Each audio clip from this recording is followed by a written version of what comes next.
All right, special bonus edition time here of the Cut Pro Wrestling Podcast with our special guest, the $1 Million Man, Ted Dibiase. Money.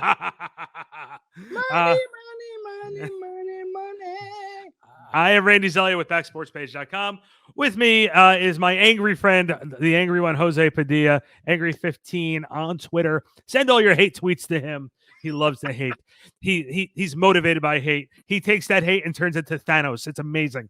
I'm a walking hate machine. He's a walking hate machine. Seriously, I say hello, he starts yelling at me. It's one of those things I don't understand. It just happens. Oh, so it's true. It's damn true. So with that being said, this was really cool because Tommy Fierro from ISPW Wrestling, based out of Totowa, Butler, Wayne area. He owns the Wrestling Collector out in Stockholm, New Jersey, one of the best wrestling collecting stores probably out there.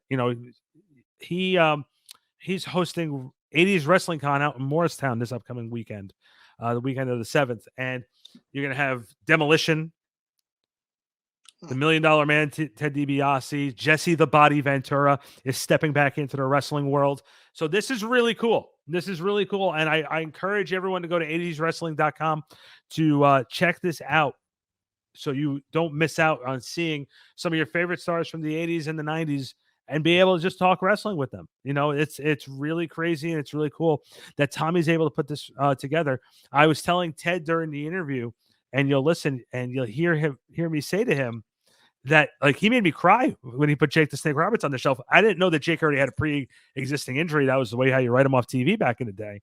Well, it's funny, Randy, because this is the time when, at our age at that point, we all thought this was like, oh my God, like, is he out? Is he ever going to wrestle again? When you saw these guys going through like thumbtacks and stuff like that, like, you're like, oh my God. So like, it's a different time. Like now, we're older and everyone kind of understands what's really going on here. It's an elaborate ballet. But back in the day, that was the thing. That was like, no, these guys got hurt. They got hurt bad.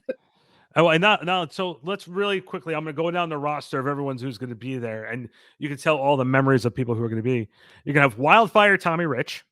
Oh, wow. Tito Santana. Nice. The Fabulous Rougeau Brothers. Nice. Missy Hyatt. Nice. Mike McGurk, the old ring announcer. Remember Mike McGurk? Oh, my God. I was like, thinking for a second, Mike McGurk. I can't think of that one. Medusa. Okay. Dutch Mantel. Wait, Dutch Mantel? Yeah, Dutch Mantel's going to be there. Oh, my God. Greg the Hammer Valentine. Nice. Erwin R. Scheister, also known as IRS. Book it. The Islanders. Nice. Al Perez. That one I'm not familiar with. Okay. Oh, you're going to love this one. Barry Horowitz will be in the house. My people. The ultimate job. Barry Windham. Nice. Bob Backlund. Okay.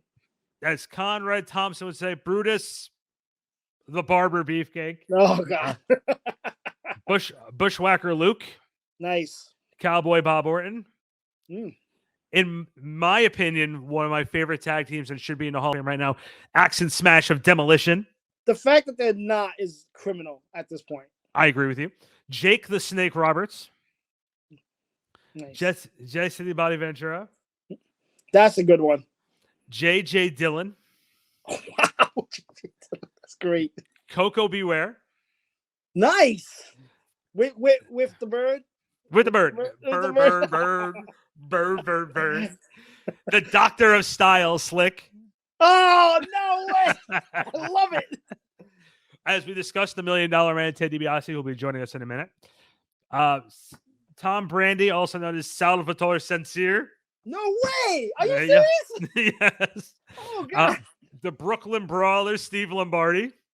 True story. I always thought him and Barry Horowitz were the same person. I don't know which one you want to go with his name here, Tugboat or Typhoon. I go Typhoon. And your favorite. Oh, boy. Your favorite. He was in the late 80s, early 90s. He took a lot of the beatings from the $1 Million Man. Virgil will be in the house. Nice. Now, in all seriousness, though, we do know that Virgil is going through some tough times right now. So yeah, we wish him the best. We want to send our condolences because, he is going through a little bit of a rough patch right now. So hopefully he gets, whatever help he does need to get. Okay, so that's this upcoming Saturday, May 7th at 9 a.m. to 3 p.m. at the Meanin Sports Arena in Morristown, New Jersey. Check it out. It'll be well worth the time spent. I'm going to do my best to get over there again between 9 a.m. and 3 p.m. Come on out. And then afterwards, Tommy will be putting on his ISPW show. Man, you have some great names. Danny Morrison, Maven will be there. Justin Carino. Tommy always does a great job with his shows. You don't want to miss out. Check out ISPW in Morristown after 80s Wrestling Con. It's going to be awesome. Real quick, we're discussing the $1 Million Man, Ted Dibiase. Before we jump in with my exclusive interview with him, I have to ask you, I put Ted on that list of 10 guys who I think are the best workers never to become world heavyweight champion. Mm. Where does he fit for you on that list? Because look, he was traveling. He had what they called in the 80s and 90s the loop. He looped around with Hogan as the main event on a lot of those shows, including Madison Square Garden. Do you think where do you put Ted? So let me ask this question: We don't count the time when he bought the belt. Okay, no. Okay. We don't count that. We definitely don't count that. We don't count that. So here's my question: Kurt Hennig was never the world champion either, right? No, he stole the belt and broke it. Remember, he took a hammer to it. That was the closest time.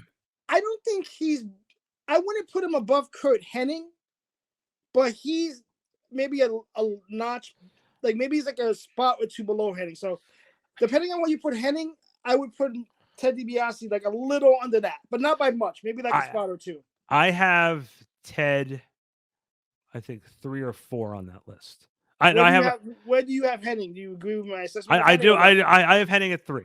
You have 3. So I would put So DiBiase at 4 or 5. That makes sense to me. Okay. I number 1 is Roddy Piper. I just think that imagine if Hogan would have dropped the belt to him and he would have had a run with the title. I had Hogan chasing him back in the mid 80s. Oh my God, Piper! It's almost criminal. With how wrestling was back then, that guy never had a world title. I think he didn't have a world title run, and we're getting off the track because of Ted. But I think for that, it was Piper there was a lot of legacy stories about Roddy Piper about not having trust in promoters and not having trust in that system to get an opportunity with the belt. I put Piper number 1. It's like it's a hard list to really to think about, Yeah, I put the next guy either at number 2 or number 4. And getting back to Ted, I think part of the reason why he didn't have it is because at the time when he was there, though, he didn't need it. A pretty stacked lineup. No, he didn't need it, and that was one of those things where I fully believe. Okay, so let me just really quick over the list, and I'll explain myself. The reason, and the person I put number 2, I could easily put at number 4 and bump Hennig and DiBiase up. I put Scott Hall number 2. Because I really felt that Scott Hall really was he was the complete package. He had the ring psychology. He was able to really do a lot of different things. He was a draw. The Razor Ramon character was so good. It was. It's a phenomenal. And then I put Hennig, and DiBiase, and then I put Owen Hart. And I just don't put Owen Hart over the other 2, over Hennig. I actually almost think, now hearing your list, I think I would have put Scott Hall 1. And Roddy Piper too. I just think there would be no Hulkamania without Roddy Piper. I think he was the catalyst, and I just think that just him having the belt and having Hogan chase him would have been so different, and it would have been. I think. I just think it would have changed the tone. I think DiBiase. I think DiBiase could have made Macho Man a bigger star if again WrestleMania. I think the first 9 WrestleManias, 10 WrestleManias, Vince was convinced that the good guy had to come out on top. Yeah. And I think if DiBiase would have gotten Hogan and Andre eliminated in WrestleMania 4, and he would have come out as the champion at WrestleMania 4, they could have built a rematch for him and Randy Savage. Randy Savage could have came out and said, listen, DiBiase, I wrestled 4 matches, and you took advantage, and it took you and Andre to help win it. Yeah. And one you of could the have greatest Garland match of all time, though. That whole tournament is phenomenal. Yeah. So if you would have been able to build that up and had, obviously we're going back and rebooking it, but DiBiase winning the belt and having him drop at the Savage at SummerSlam would have that would have drew big numbers. Yeah. And like, to Hogan's credit, he didn't want to let the Golden Goose sit on the sideline so long, but they were filming No Holds Barred at the time. Hogan was just not really in the picture at that time. And I think if you would have had Randy chase it a little bit, it would have gotten him some more sympathy. And I think it would have made the celebration even bigger. I felt like the tournament thing, I understand what they're doing. Like a guy who you didn't really expect, even though at that time Randy Savage was pretty much favored to win the thing. But what's funny in my recollection of that, and not to veer off too much from Ted DiBiase, because I do want to get back to that. Yeah. That whole tournament, I remember thinking to myself, no one, like I don't think anyone at the time really knew who was going to win, and I'm pretty sure Savage was not the person anyone thought was going to win. So, and maybe in hindsight, maybe now, but I think back then, I remember that tournament. Like, there's no way he's going to win this. There's no way. I will tell you that we were just talking with Ted before, and we were talking about Bruce Prichard. Bruce Prichard had said on the show that there was talk of Randy supposed to win back the Intercontinental title from the Honky Tonk Man. That's another guy that I don't think he had the championship, right? Yeah, but I think when you have a gimmick like the Honky Tonk Man, and I like Wayne Ferris a lot, I think he does a great job with that character. I think when you have a gimmick that's like his, you only have a certain shelf life. But he was a good wrestler, though, man. He was right, but look, Terry Taylor was a good wrestler, but he was a rooster. He was a rooster. But the gimmick worked. That's the thing. Like, the gimmick worked. Well, no, now he was in WCW and it worked. Listen, I mean, well, it should work now in WCW. we look at right now, armchair quarterback. You and I look back at this right now. And we said Red Rooster was one of the most legendary characters, but it was also one of the biggest pieces of wrestle crap of all times. I blame Jim Cornette. Look, Rick Martel was an AWA World Champion. He was a model in the WWE. Okay? The fragrance thing worked, though. That worked because he sold it. He sold it. But, that was one of my dream matches as a kid growing up. I always said to myself, man, DiBiase and Honky Tonk Man, who would win that? Like, the two baddest guys in the system, man. Oh.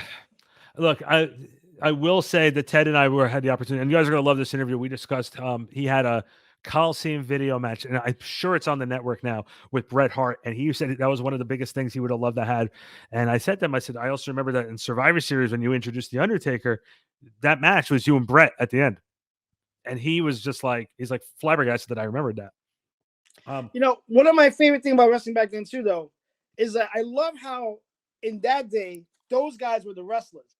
Those guys in today's standard would not be wrestlers because they wouldn't be liked. They're not the psychology. Wrestler. The psychology is so different today. It's brilliant. But back then it was brilliant. Oh, I remember. You believed it. Listen, I told Ted, him hurting Jake the Snake Roberts and him putting him on the shelf made me cry because that was nuts. I remember that. I was like, oh my God. Yeah, it was like, and and he said, we asked him what his favorite matches were. You guys are going to follow this interview, and we discussed a lot of different things. Let's not hold off anymore right now. Let's go to the exclusive interview with the $1 Million Man, Ted DiBiase, and we'll be back right after that to wrap it up here on a special bonus episode of the Cut Pro Wrestling Podcast. All right, we're back with Hall of Famer, bona fide legend, the $1 Million Man, Ted DiBiase, and we were just talking off air on how much of a pleasure and an honor this is, and I shared a story about my kids. Ted, first off, thank you for giving some time. A lot of stuff going on. Who had ever thought being retired would keep you so busy? Oh, I know.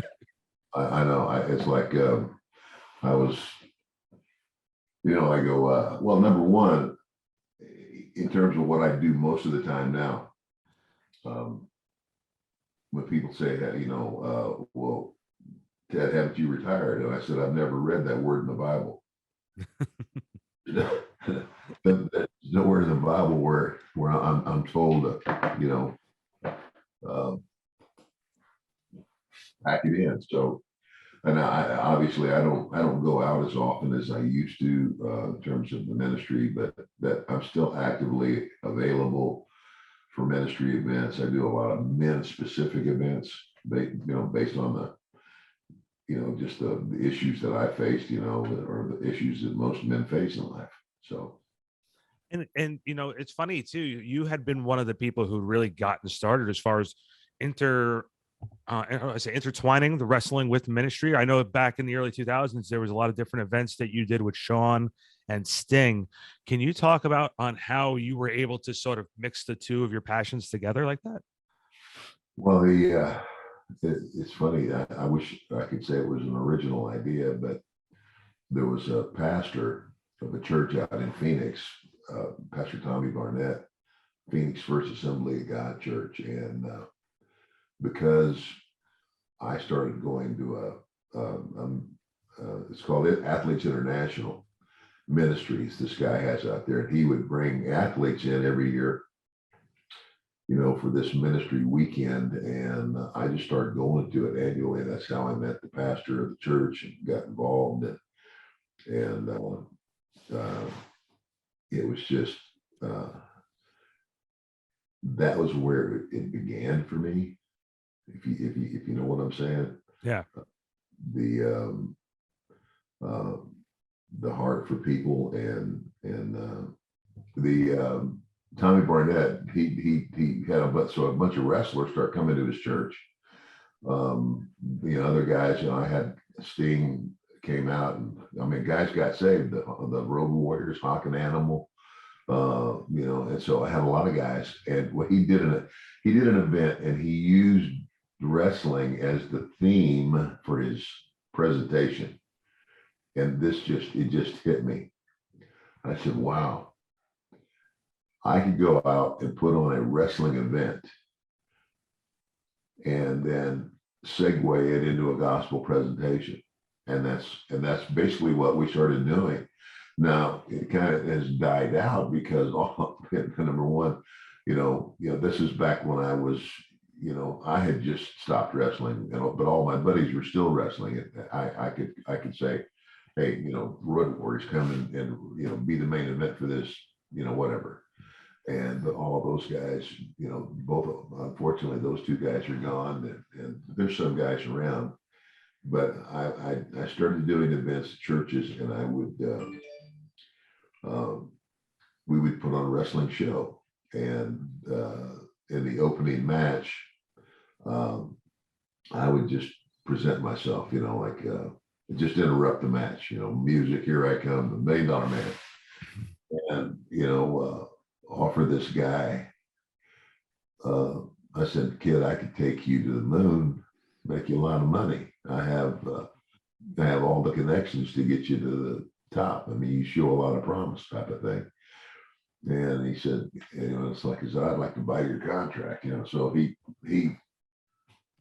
bites right away, bang, And so I just bought him. And so that's his match, and he's the heel, and I help him cheat to win, just to establish myself as the $1 Million Man again. And so then in the last match, the good guy, he wins, and I come out and I make the same pitch to him. And he says, I'm sorry, Mr. Dibiase, I can't be bought. I said, it's not a matter of if you can be bought, it's just a matter of how much. And so I keep throwing the price up. And finally, I said, what makes you so different than me? Well, who can give you more than the $1 Million Man? And then he looks at me and he says, I've been bought by the blood of Jesus Christ.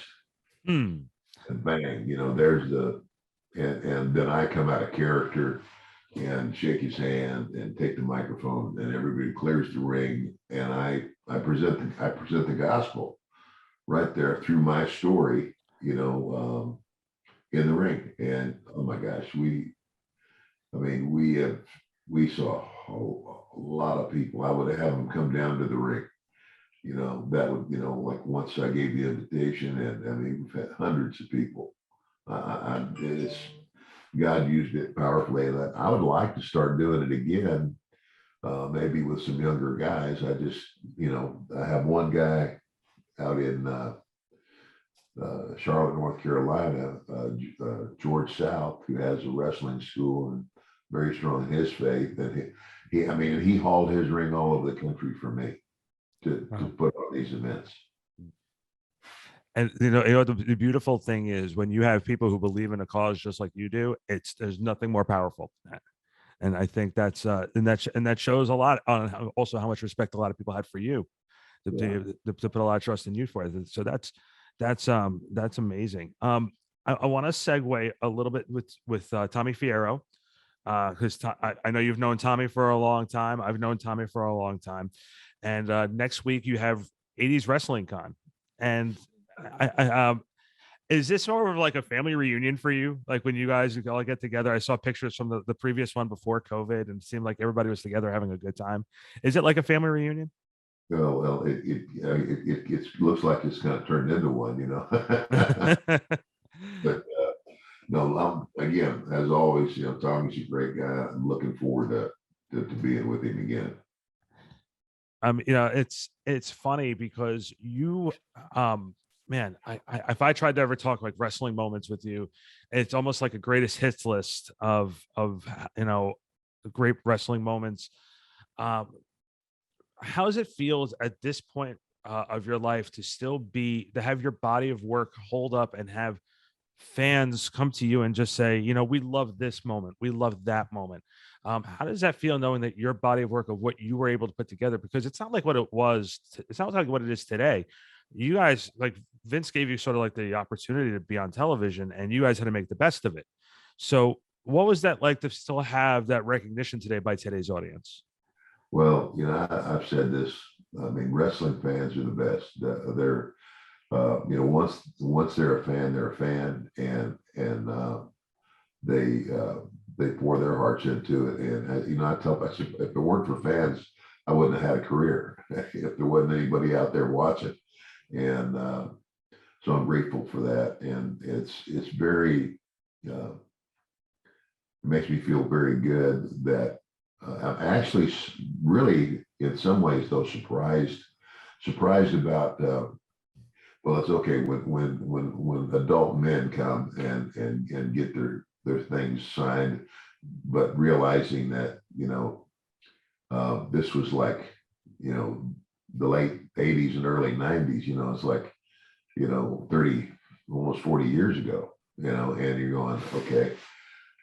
That's okay. I mean, I can understand that because I get a lot of those guys that good, man, when I was a kid, you were my, and they said, one guy said, don't be offended, Mr. Dibiase, but I hated your guys. That was the whole purpose. And, it's just, what surprises me is the young kids that are 10 and 11 and 12 that know who I am. It just baffles me. And I go, how do you know me? I mean, I'm not on TV anymore, haven't been for a long time. And they go, video games. The video games, and I guess the WWE network, where they can go back and, I have a lot of them, a lot of fathers bring their sons because they go back and show them all the old stuff. So anyway, it's just, it's very gratifying. And of course, it's a feel good moment for me to know that the body of work I did in wrestling is appreciated so much. Yeah, and I would throw one of my few wrestling questions I have for you there. You were able to have major roles in quite a few WrestleManias. If you had to look back and say, for obviously WrestleMania 4, WrestleMania 6 with Jake, you're very involved, WrestleMania 7 with Virgil. If you had to pick sort of like a WrestleMania moment or WrestleMania match, and a memory from them, what would it be? What would you think that your favorite one would be? Well, it's hard to pick like a favorite. I mean, obviously, my first WrestleMania, which was WrestleMania 4, which was the tournament to crown a new champion, because of all the stuff that we had done prior to that. That was obviously special because it was a year before, when I was going back and forth into Japan at the time, and I was wrestling in the Mid-South territory. And I remember I was in a motel somewhere, I think maybe in Baton Rouge or somewhere, and I opened the door and I picked up the paper, and it says, World Wrestling Federation sets indoor attendance record for WrestleMania 3. Pontiac Silverdome, 93,000 people. I was like, wow. And I remember saying to myself, I said, if I'm going to remain relative in the wrestling community or in the wrestling world in this country, then I have to go to work for Vince. And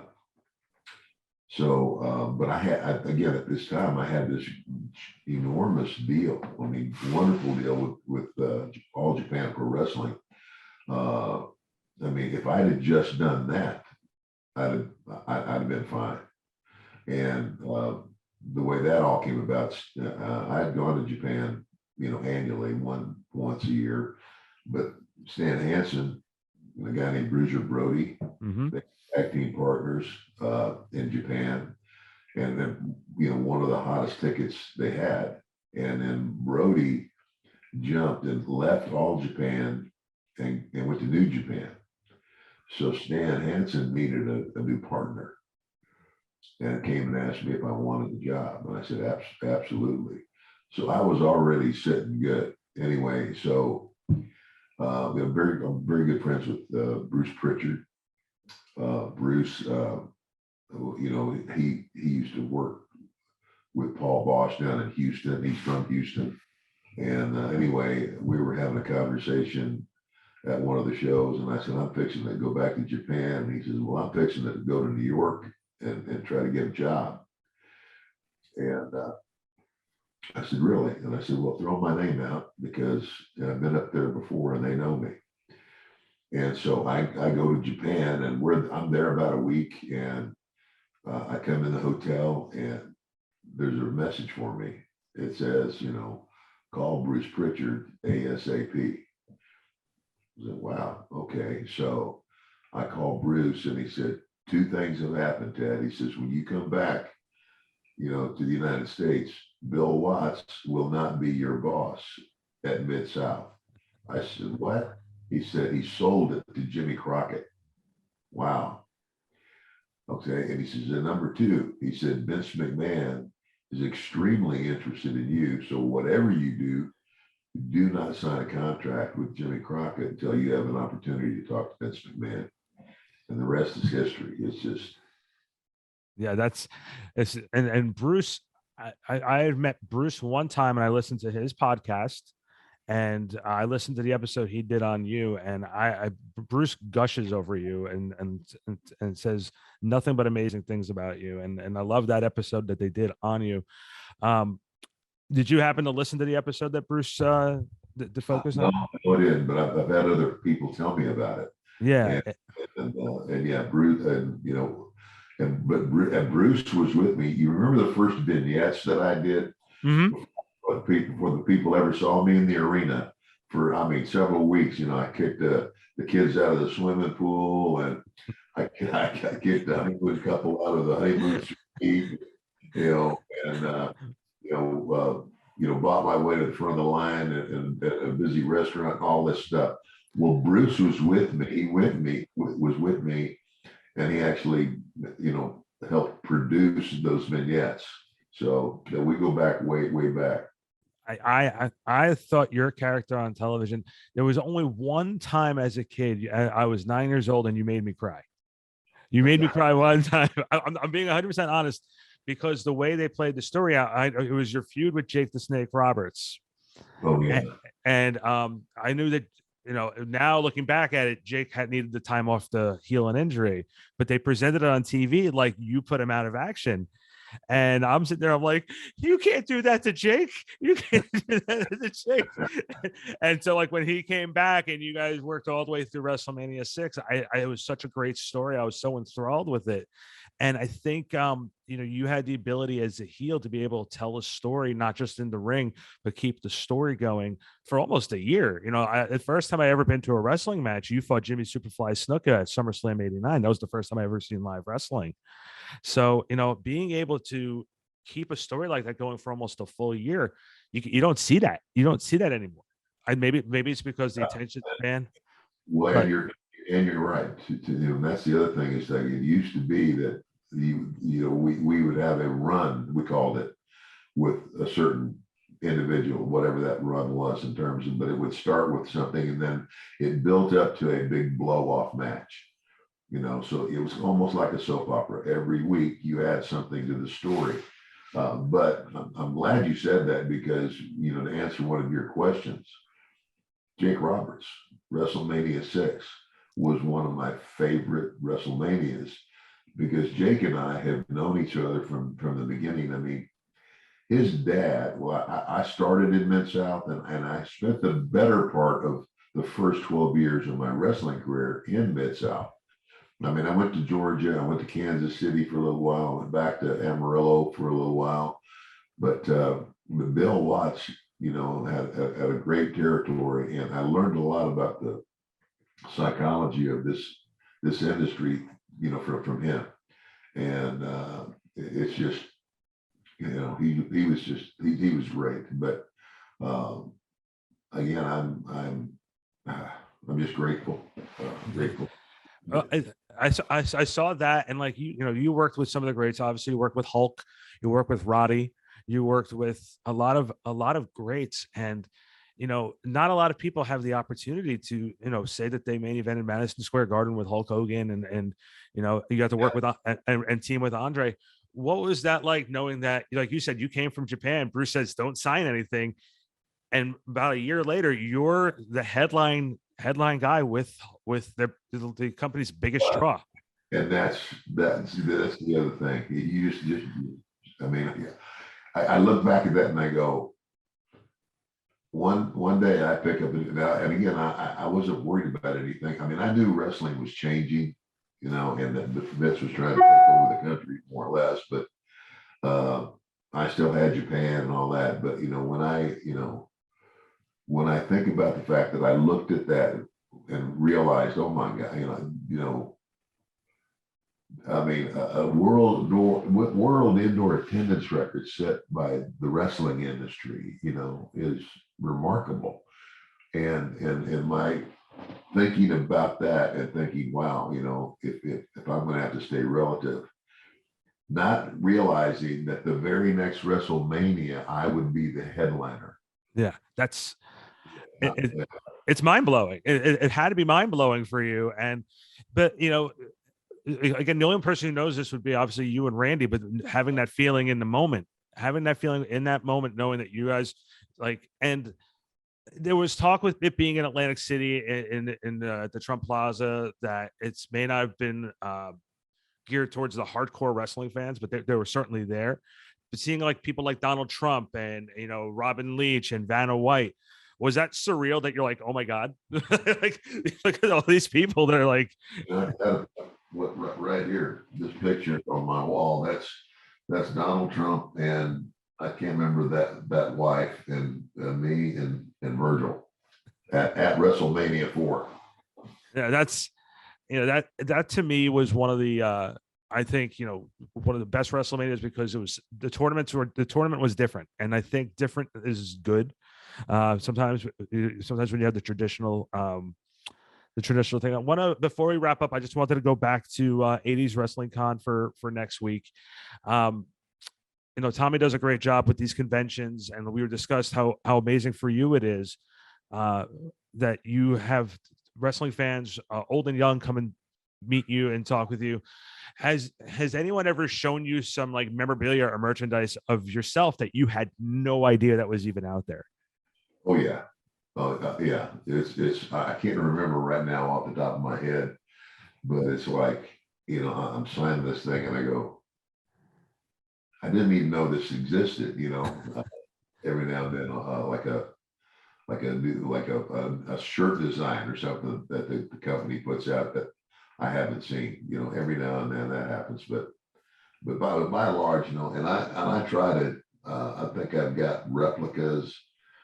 I mean, I've got my replica, that $1 Million Man belt, and then I've got several of the action figures. I don't know if I've got them all, but like a lot of ours were taken out of the box and played with by our grandchildren. That must be our children. Now our grandchildren are playing with it.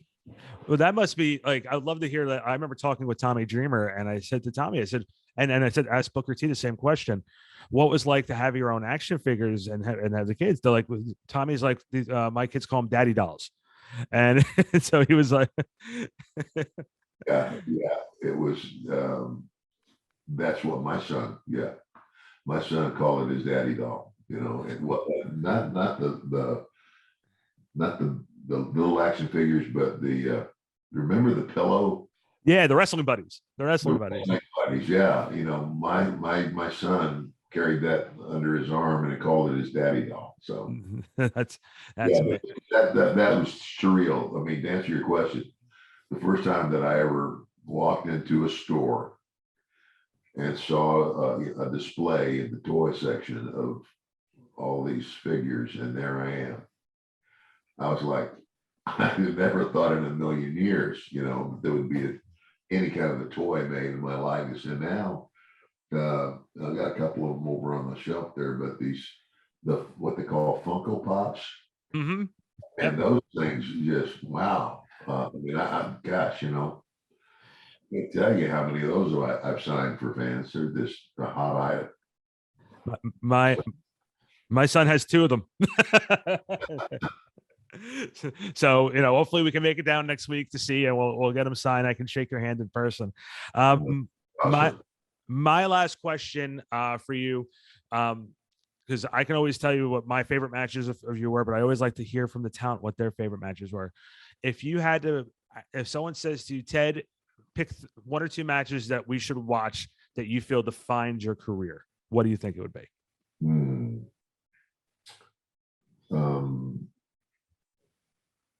My match with Jake at WrestleMania 6, and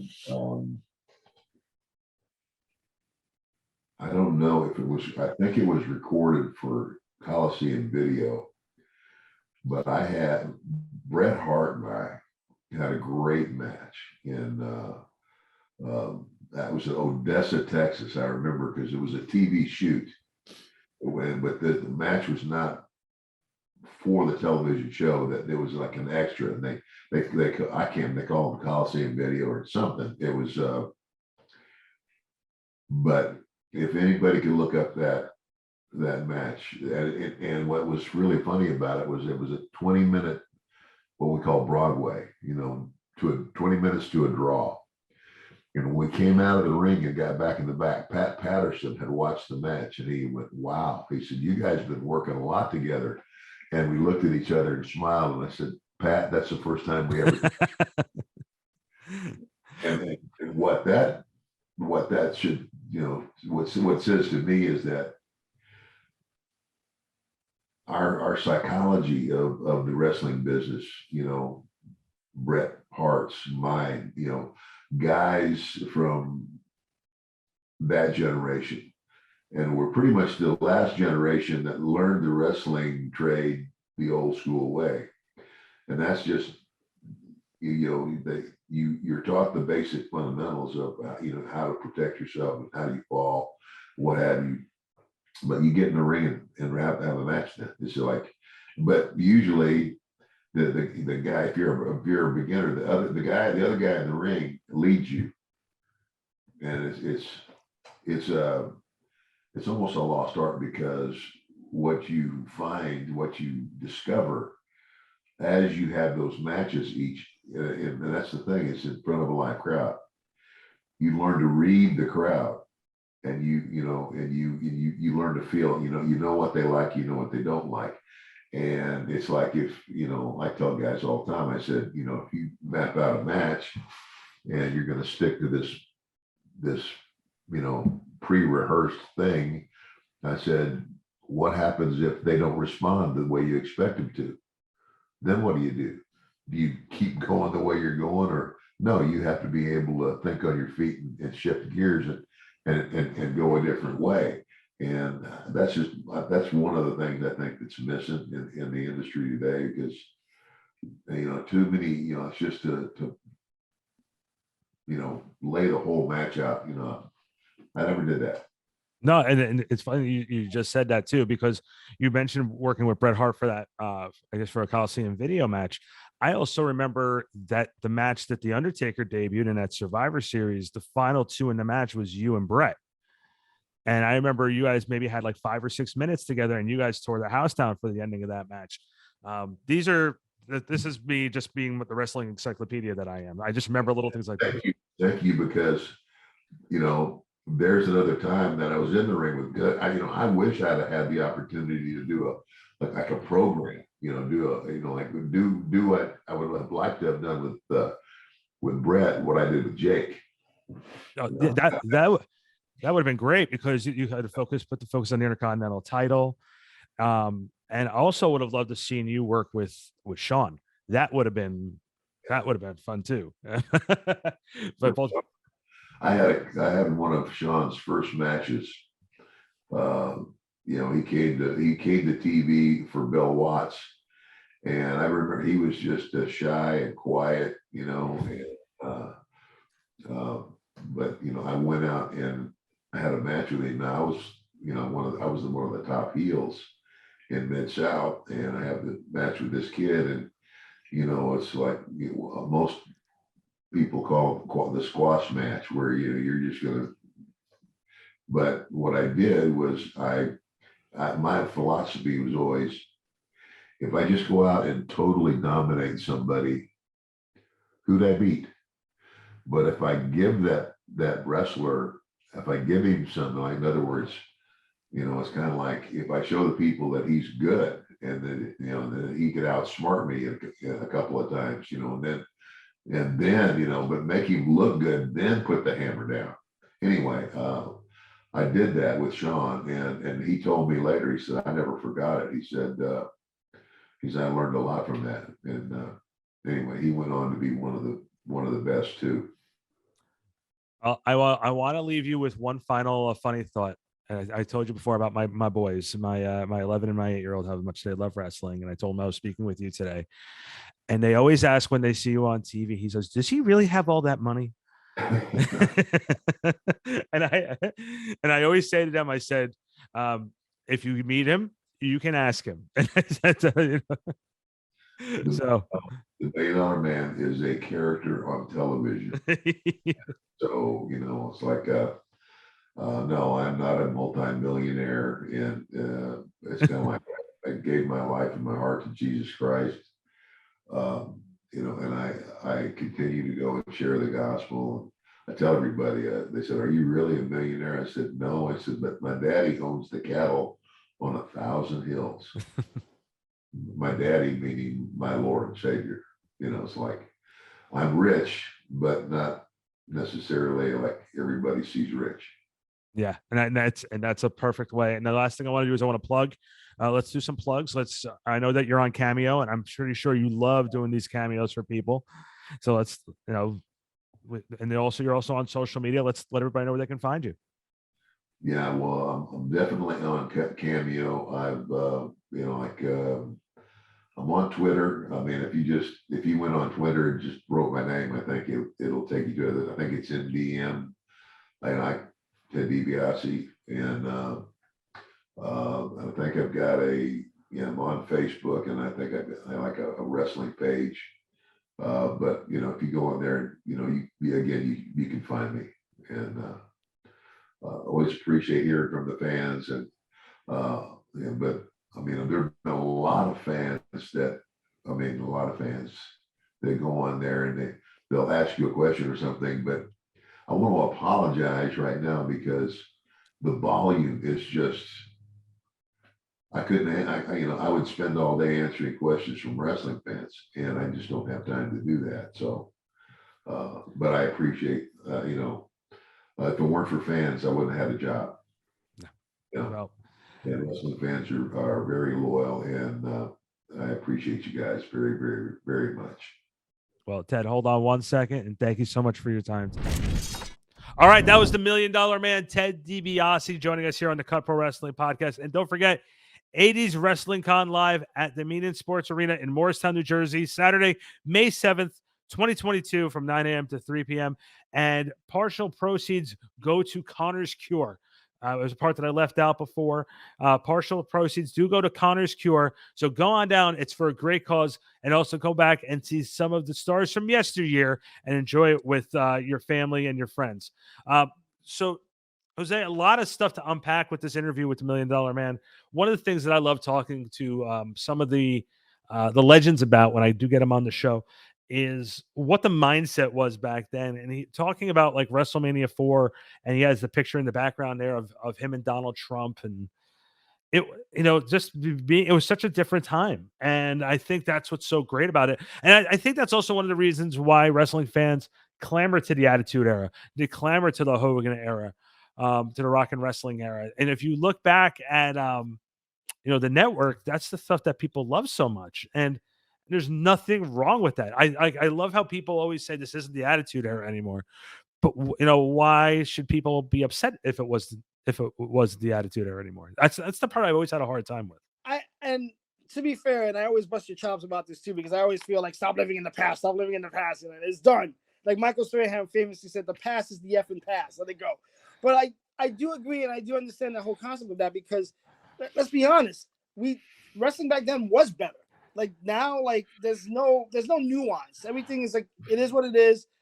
This is what I'm telling you you're supposed to like it. Like, well, that's the thing that we just talked about in Deanna Purrazzo Part 2 episode. We were just discussing, the psychology of it, and I had a really big feeling about how Cody Rhodes was, Cody Rhodes was going to be used, and so on and so forth. But that's a whole another topic. We encourage everybody to follow us on Instagram, Twitter, Facebook.